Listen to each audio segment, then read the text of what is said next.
Okay, damer og herrer, jeg har en undskyldning at komme med her i episode 5, en håndfuld. Det der skete, det var, at jeg optog den her episode, eller det troede jeg gjorde, så jeg kom til at trykke preview stream inde på OBS, som betyder, at man ligesom viser frem, hvad man har lavet, så man ligesom kan redigere i det, så mit kamera sidder ordentligt, og der hvor det skal. Og så trykkede jeg over på min hotkey, og så tænkte jeg, nu optager jeg. Så det er jo lidt noget lort. Jeg har fået lavet noget herinde. Det er ikke det vilde, men alligevel, det havde været rart for jer at kigge med. Fordi altså, der sker jo som sædvanligt ikke rigtig noget specielt, når jeg laver noget herinde, men jeg tror, det har været sjovt for at kigge på, fordi jeg var så tæt på at dø sindssygt mange gange, og jeg var en lille tøs på det fleste tidspunkt. Men som I kan se, jeg fandt et sted, jeg kom svømmende ind her, og så tænkte jeg, her skal jeg være. Så grunden til, at jeg byggede sådan en lille grimt hus her, det er fordi, jeg var så tæt på at dø så mange gange, da det var nat. Også selvom altså midt i det hele, så satte jeg ned på lidt, fordi det var simpelthen for svært. Altså, jeg kunne ikke. Jeg har været helt oppe og spille på hard en gang, men det er jeg simpelthen ikke kunne her.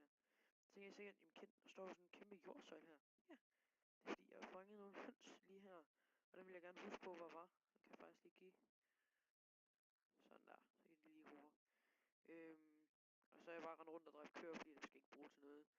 Jeg kan lave en farm på et tidspunkt, men altså, jeg har et koncept med, hvis jeg ikke kan finde nogle køer, men har slået nogle køer ihjel, så har jeg et koncept med, så må jeg godt spawn bare 2 køer ind, fordi det er sådan lidt, ja, det må jeg sgu gerne. Altså, det er jo, det er min verden, og der er egentlig ikke så meget, jeg kan gøre ved det. Selvfølgelig kan I brokke jer og sige la la la, helt og alt det her, men ja, det håber jeg sgu egentlig ikke, I gør, fordi jeg håber ikke, I ser med for at holde øje med, om jeg snyder, og om jeg er en dårlig Minecraft-spiller. Jeg håber, I ser med for at se med, for at hygge jer, for fanden at have noget at lave. Altså, der er ingen grund til at se med på en video for at sidde og holde øje med, skal jeg nu hate på ham? Altså, jeg er ked af at sige det, altså, og jeg ved noget om det, men så har jeg altså ikke noget liv. Jeg ved noget om, at jeg ikke har noget liv. Altså, jeg sidder her lige nu og optager mig selv spille et firkantet spil. Altså, helt ærligt. Og der træder jeg så mange YouTube over tæerne, at det er forfærdeligt at tænke på, men ja, jeg kan sgu klare det, fordi det er min mening om det. Og jeg gør det jo selv, så det er jo egentlig en hån mod mig selv, men det er fordi, jeg synes, det er så mærkeligt at sidde og tænke på, hvor mange mennesker, der tænker, jeg sidder alligevel og spiller det, så kan jeg lige så godt optage det. Altså, de ved slet ikke, altså jeg ved godt, hvad jeg går ind til, for jeg har undersøgt sagen, jeg har set YouTube i rigtig, rigtig mange år, før jeg gjorde det her, hvor jeg bare nåede frem til en konklusion nu, at det var sgu noget, jeg gerne ville slå et slag for, fordi jeg tænkte, her tror jeg faktisk godt, jeg kunne passe ind. Jeg har aldrig nogensinde sådan rigtig følt mig. Altså, jeg går stadigvæk i folkeskole, jeg skal til at tage eksamen, jeg ved ikke hvad. Men jeg har aldrig nogensinde følt mig sådan velkommen i min klasse, og jeg har flyttet skolen en enkelt gang. Det hjalp lidt på det, men altså, det er bare blevet sådan helt, altså, det er jo ikke noget specielt mere. Forresten så bare lige hurtigt, det er et lille mini-shelter. Sådan, lige mens vi lutter op. Men tilbage til sagen. Det er jo, altså, I kan ikke komme og sige til mig, du ved ikke en skid om, jeg har ikke noget liv, og mit liv det er noget lort. Ja, prøv, altså, hallo. Tro mig, hvis I kendte mig, og I vil ikke have det samme liv som mig, fordi jeg har sgu haft det hårdt. Selvfølgelig, jeg har en dejlig familie, jeg har en af de bedste familier i hele verden, altså, det er ingen tvivl om det, men alligevel ikke at se på mig. Hvis du kigger rigtig godt på mig, tror jeg også godt, du vil give mig ret i, okay, det er sgu nok ikke noget jeg sådan, altså, jeg vil ikke stå ved og gøre noget ved ham der. Jeg, og det er også derfor, jeg kom på YouTube, fordi jeg håber ikke på at blive berømt eller noget som helst. Jeg håber bare på at møde nogle mennesker, som siger, ved du hvad, du er sgu okay. Skal vi ikke lige, og hey du, og altså, jeg vil bare møde nogle mennesker. Og selvfølgelig, jeg er glad for, hvis du går ind og trykker subscribe. og bliver ved med at se mine videoer, fordi det giver mig en større mulighed for at møde nogle nye mennesker.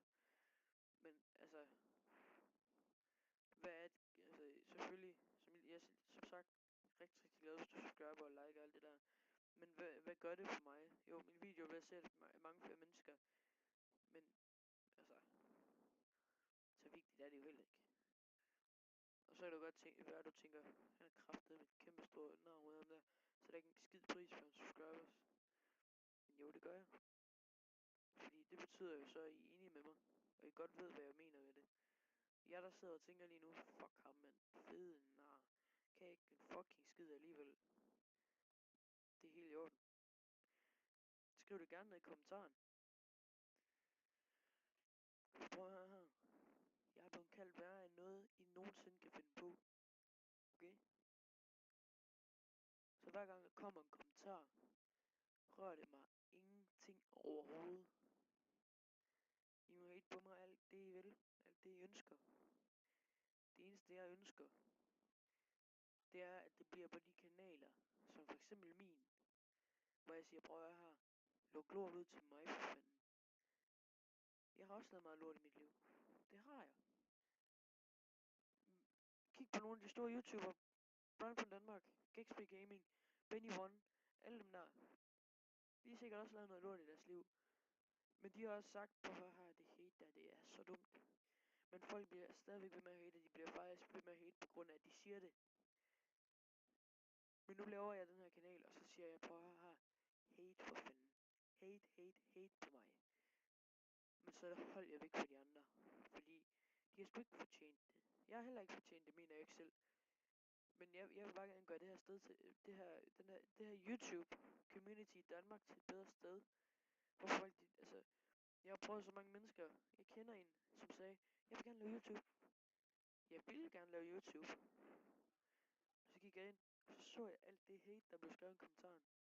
Så droppede jeg det. Det er sindssygt.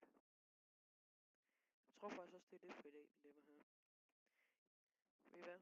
I må have en rigtig god dag derude. God tur til Danmark.